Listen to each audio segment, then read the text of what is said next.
E nossa equipe visitou algumas farmácias com câmeras escondidas e comprovou como é fácil conseguir remédios de venda controlada sem receita médica. De forma ilegal, é possível conseguir esse medicamento sem sair de casa. Um mercado que vai além da relação de interesses entre laboratórios de remédios e médicos.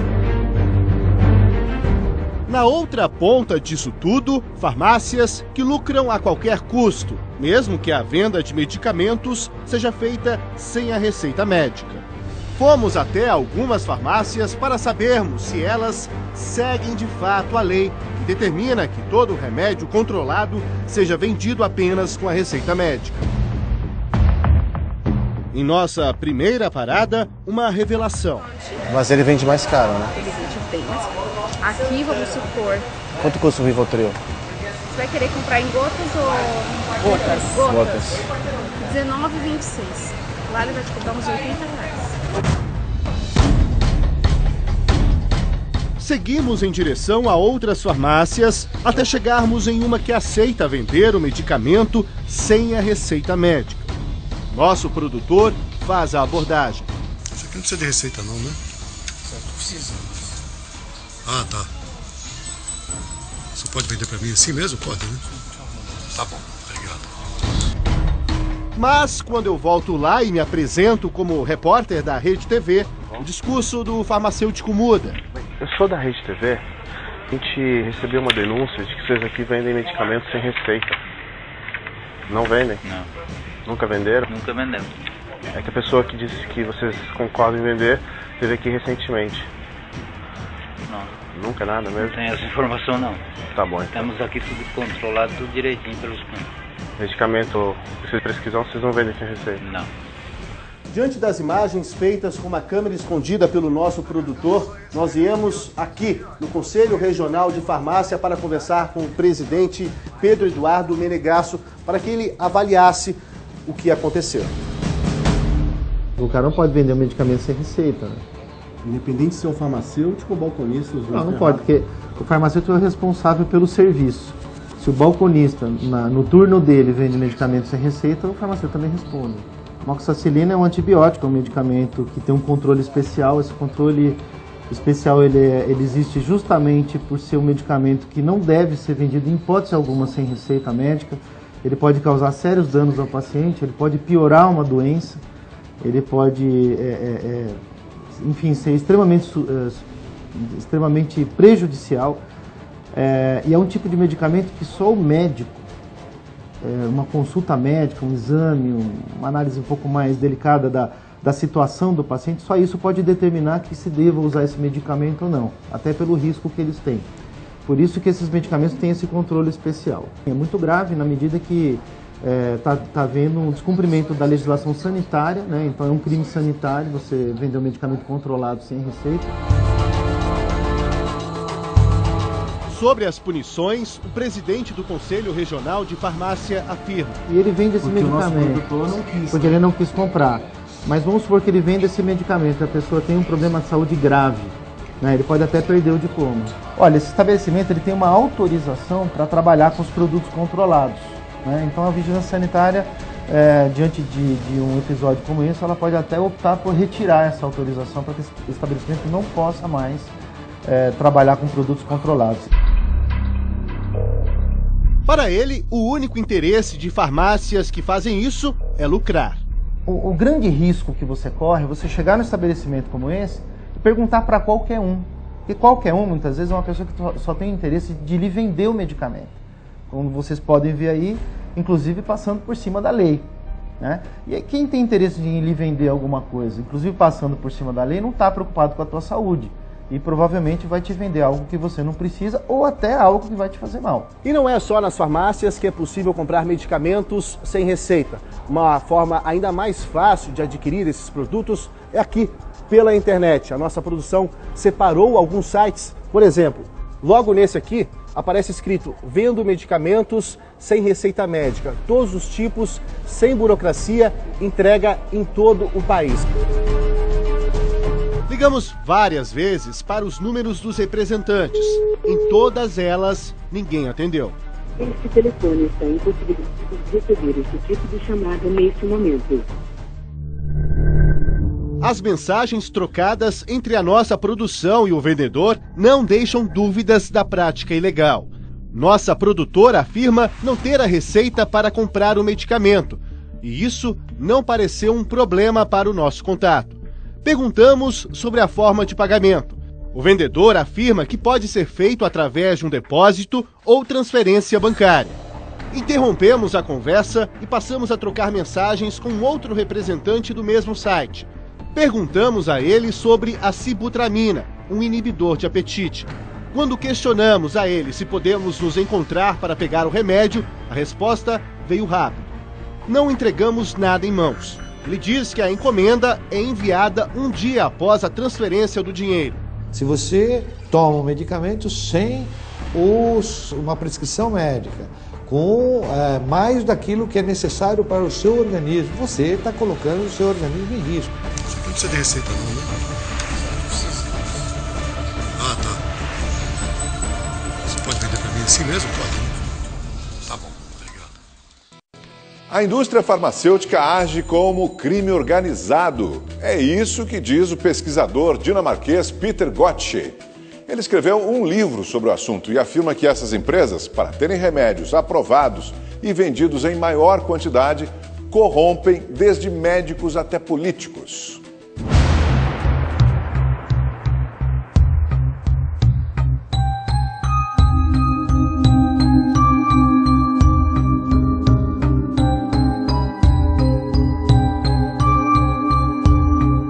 A indústria farmacêutica age com pressa em Washington. A cada 5 anos, o Congresso é tomado por lobistas destas empresas que querem ver renovada a lei que facilita a entrada de novos medicamentos no mercado. Por causa dela, o FDA, o órgão que regula os remédios nos Estados Unidos, é hoje a agência regulatória mais rápida do mundo e aprova 96% dos medicamentos analisados. Não que isso possa ser comemorado por aqui. Há 7 anos, um grupo de cientistas que trabalha na agência escreveu uma carta para a Casa Branca com denúncias sérias. Eles afirmam que o FDA intimida os funcionários para que aprovem produtos de eficácia questionável e que não são considerados totalmente seguros. Existe muita corrupção. A indústria farmacêutica tenta corromper todo mundo que tem influência. Não só os médicos, mas também organizações de pacientes, os políticos. A indústria farmacêutica é o maior grupo lobista nos Estados Unidos e também são grandes na Europa. Já foi comprovado que eles corrompem políticos e às vezes até ministros da saúde.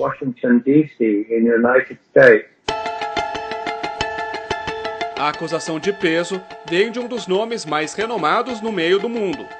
Peter Gotche é professor da Universidade de Copenhague, na Dinamarca, e ajudou a fundar uma rede de cientistas que investiga a eficácia de tratamentos médicos.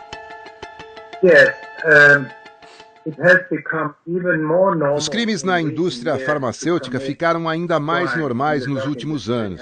E isso porque a indústria percebeu que o crime compensa. Nossos políticos fazem muito pouco para combater esses crimes dessa indústria. Os detalhes desses bastidores estão neste livro, Medicamentos Mortais e Crime Organizado, como a indústria farmacêutica corrompeu o sistema de saúde. Nele, o pesquisador expõe os principais crimes cometidos nos últimos 5 anos pelas 10 maiores empresas mundiais do ramo e mostra como até mesmo os médicos fazem parte deste esquema criminoso.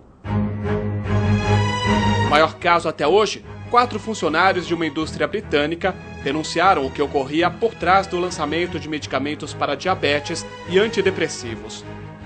Em relato a promotores, eles afirmaram que a empresa pagava viagens à Jamaica e a Bermudas, além de tratamentos em spa, em troca da divulgação das drogas. Para convencer outros médicos a prescrever o novo remédio, a fabricante, inclusive, publicou em um jornal científico um artigo com dados incorretos de uma triagem clínica.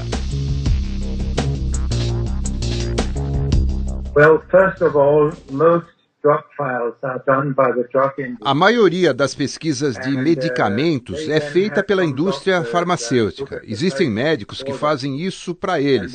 Muitas vezes, esses médicos estão diretamente envolvidos com a empresa. Ela, é claro, influencia os médicos. Geralmente são doutores de prestígio e outros profissionais acreditam no que é publicado. Neste caso, a empresa foi processada e fechou um acordo de 3 bilhões de dólares com o governo americano. Apesar do alto valor, o montante é apenas uma parte do que a indústria conseguiu com a venda dos 3 remédios. Durante os anos cobertos pela ação, o total arrecadado ficou em 27 bilhões de dólares. Uma das histórias mais recentes, uma empresa americana optou por um acordo de quase 1 bilhão de dólares por causa da venda de analgésicos. 7 mil pessoas em todo o país afirmaram que os medicamentos causaram infarto, derrame e outros problemas de saúde. Apesar da ação, um dos remédios continua no mercado.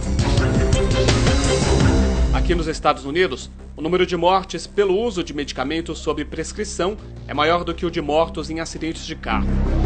Mais de 47 mil pessoas por ano. De acordo com o pesquisador, esta já é a terceira causa de morte nos Estados Unidos e na Europa. Nos anos 80, a luta de um homem que foi contra a indústria farmacêutica ganhou destaque por aqui. A história foi retratada no filme Clube de Compras Dallas. O seu resultado deu positivo para o HIV.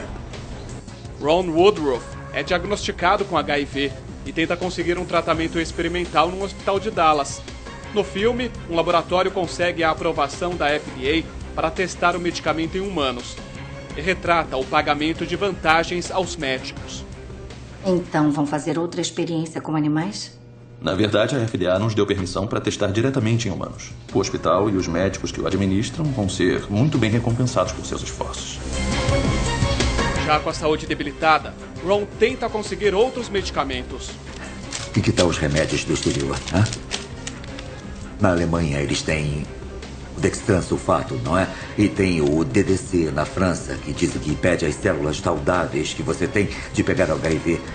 E tem o AL721 lá em Israel. Como é que eu posso arrumar isso? Nenhuma dessas drogas foi aprovada pela FDA. E se dane a FDA. Olha só, eu estou morrendo. É então que o soropositivo decide procurar medicamentos fora dos Estados Unidos. Essas drogas estão acabando com o seu sistema imunológico. Fica suscetível à infecção. Ao encontrar um remédio não legalizado que melhora seu estado de saúde, Ron começa a traficar novos medicamentos para vender para outros pacientes. Ignora os alertas de outros médicos e das autoridades. Ele é meu paciente. Está tratando essas pessoas? Estão se tratando sozinhos. O quê? Vitaminas, peptídeo T, DDC, qualquer coisa menos o veneno que vocês dão. O filme retrata a realidade da grande influência que as indústrias de remédios têm em todo o mundo. Por isso, para Peter, é importante que as pessoas se informem antes de tomar um medicamento.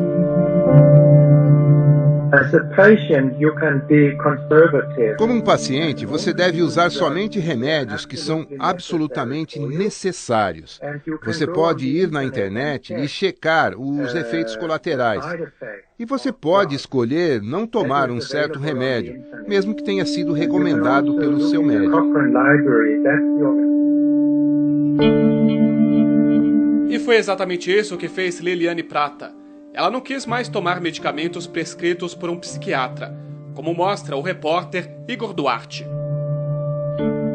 A gente conversa agora com a Liliane Prata, que é escritora, jornalista e que foi diagnosticada com depressão em 2011. A partir disso, ela ficou 9 meses tomando medicamentos para o tratamento. Chegou um belo dia que a Liliane virou para o médico dela e disse que não ia mais tomar esse medicamento. O que o médico disse para você, Liliane? Ele falou, então, quase ameaçador, assim, que eu não podia fazer aquilo. Eu não podia parar de tomar remédio. E aí a gente entrou numa grande discussão filosófica sobre o significado do remédio, o significado de se medicamentar, de medicalizar a dor, as experiências humanas, né, de tristeza, enfim. Aí a gente ficou nesse embate, mas ele não queria que eu parasse de jeito nenhum de tomar. Qual a alegação dele? Qual a alegação para ele falar para você não tomar mais a medicação? Então, ele veio com diversos argumentos, porque afinal, né, ele era psiquiatra. Então ele citou vários estudos da indústria farmacêutica, como o remédio era bom, como não podia ficar sem aquilo, porque provavelmente eu ia ter outra depressão ao longo da vida, outras depressões ao longo da vida. E aí, como é que eu ia fazer da próxima vez? E provavelmente as minhas outras depressões iam ser piores do que aquela. Então, daí que eu senti um tom de ameaça, assim. Porque eu não sei como é que eu vou saber que eu vou ficar deprimida de novo. E aí ele falava, não, mas os estudos mostram. Mas eu falei, não, mas eu quero falar de mim agora. Vamos esquecer um pouco dos estudos, vamos falar de mim. Só que muitos desses estudos são feitos justamente por médicos que têm algum vínculo com a indústria farmacêutica. A prática é comum no meio, mas pode caracterizar conflito de interesses. E nunca chegou pra mim e falou, você pratica atividade física? Você medita? Então não teve uma cartela de opções. Foi só, ó, você tá com depressão, você vai tratar com esse remédio e pronto, acabou. Eliane já está há 5 anos sem tomar antidepressivos e sente que fez a escolha certa ao largar os remédios. A gente não pode pegar a experiência humana e colocar nas mãos da indústria farmacêutica, porque as pessoas estão preocupadas em ganhar dinheiro. Tipo, as pessoas, o que a indústria farmacêutica quer, como toda indústria, quer ganhar dinheiro. Tem todo um discurso que incentiva o uso desses medicamentos como se eles fossem a única saída. E não são a única saída.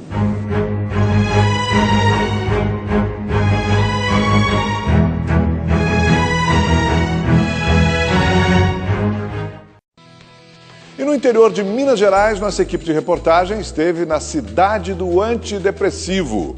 A maioria dos 4.000 moradores de Piedade dos Gerais depende de remédios controlados. São 48.000 comprimidos de calmante por ano. Você vai ver as histórias de quem não consegue deixar a medicação e hoje sofre com os efeitos colaterais. Qual a explicação para o consumo tão alto desses medicamentos?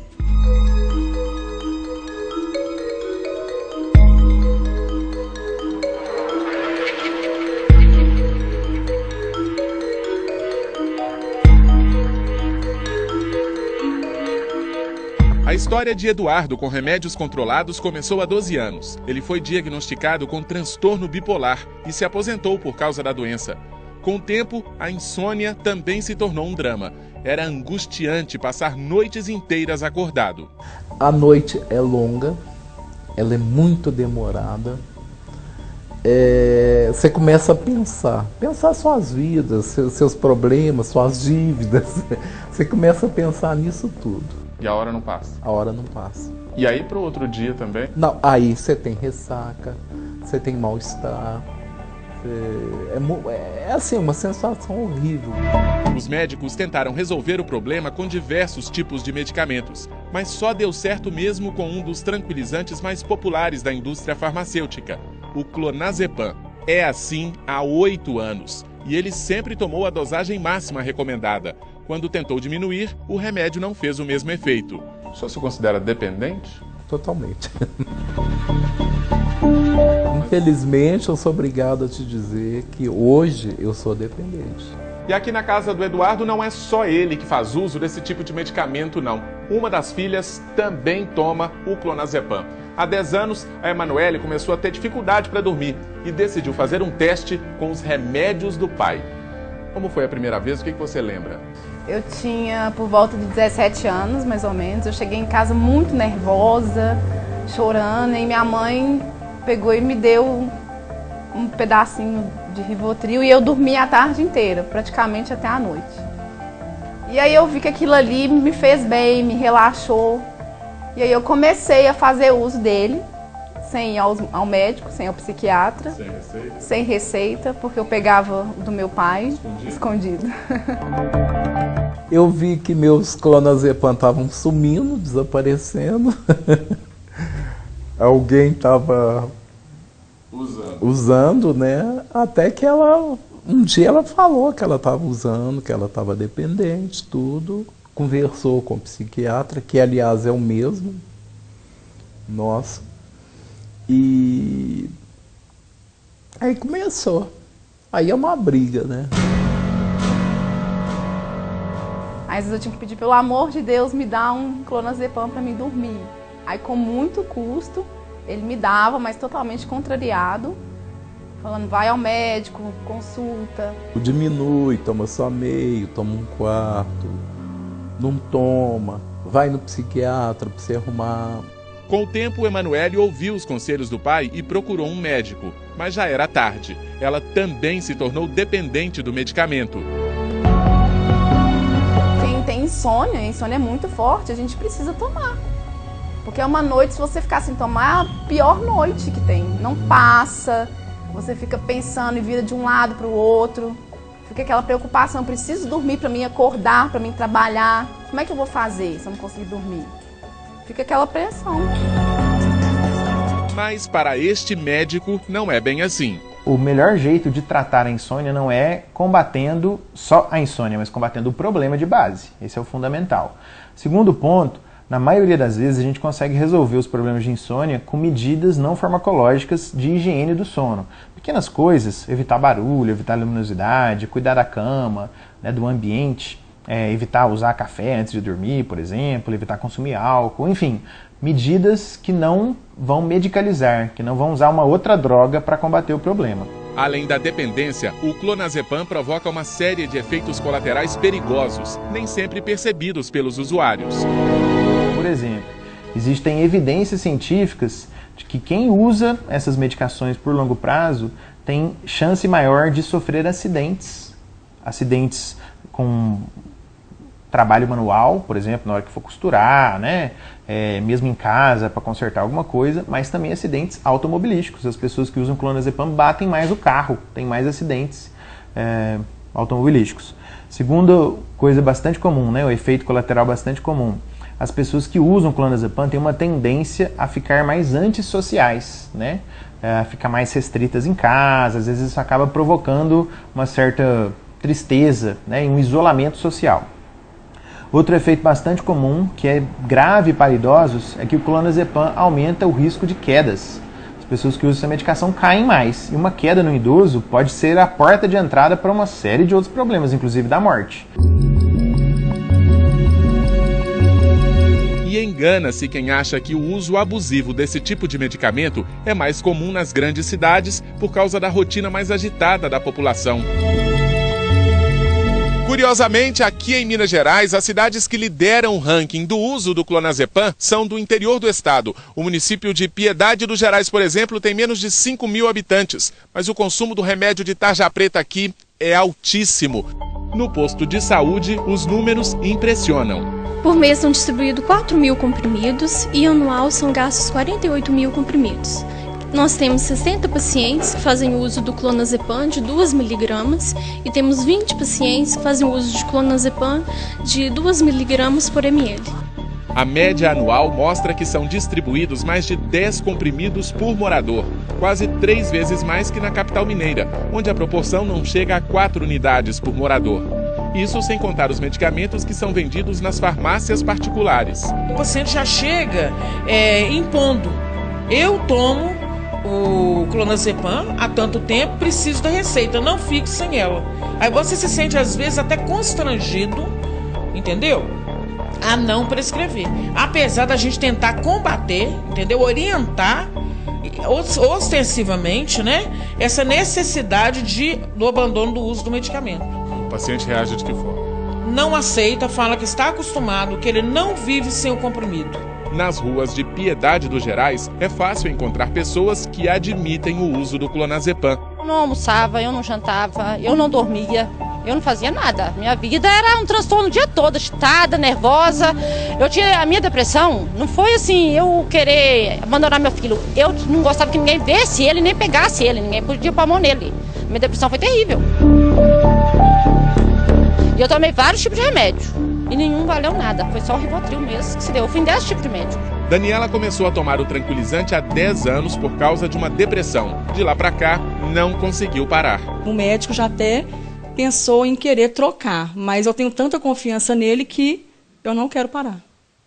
Mesmo o médico falando pra parar, você não quer? Não. quê? Eu tenho medo de parar e me sentir mal. E nem mesmo os efeitos colaterais conseguem fazer a cabeleireira mudar de ideia. Eu tinha uma ótima memória em relação a pessoas. Hoje eu olho as pessoas me cumprimentam e eu fico, nossa, como que é o nome dela? Esqueci o nome dela, de onde eu conheço essa pessoa? Eu não sei. Números de telefone eu guardava todos, hoje eu não guardo mais. Então, e assim, as pessoas me passam um recado, me falam alguma coisa, com o passar de minutos eu já não lembro mais. Mas por que num lugarejo tão tranquilo, onde a maioria dos moradores se conhece pelo nome e mantém o hábito de jogar conversa fora na calçada, as pessoas tomam tantos remédios controlados? A resposta pode estar exatamente na qualidade de vida. A população reclama muito de não ter nada. Chega sexta, chega domingo e não tem um parquinho para as crianças, para a gente adulto mesmo também, não tem nenhuma diversão. Então isso faz com que a gente fica nervosa, ansiosa e chega a tomar os remédios até para dormir. Mas para os especialistas, nenhuma explicação justifica o consumo tão elevado do clonazepam. Lembrar que essa é uma droga. Pode ser vendida na farmácia, mas é uma droga. Então, se a gente combate a maconha, combate o crack, combate outras drogas, talvez mais importante é combater mesmo aquelas drogas vendidas na farmácia. É um problema de saúde pública e com todas essas consequências que eu disse. Eu recomendo fortemente que procurem o Sistema Único de Saúde, as unidades básicas de saúde, os PSFs, né, os centros de saúde, os postos de saúde. Eles têm profissionais, né, não tanto quanto a gente gostaria, mas em muitos lugares nós temos bons profissionais que têm inclusive capacidade técnica e têm conhecimento para poder fazer a desintoxicação e combater essa dependência química dos benzodiazepinas.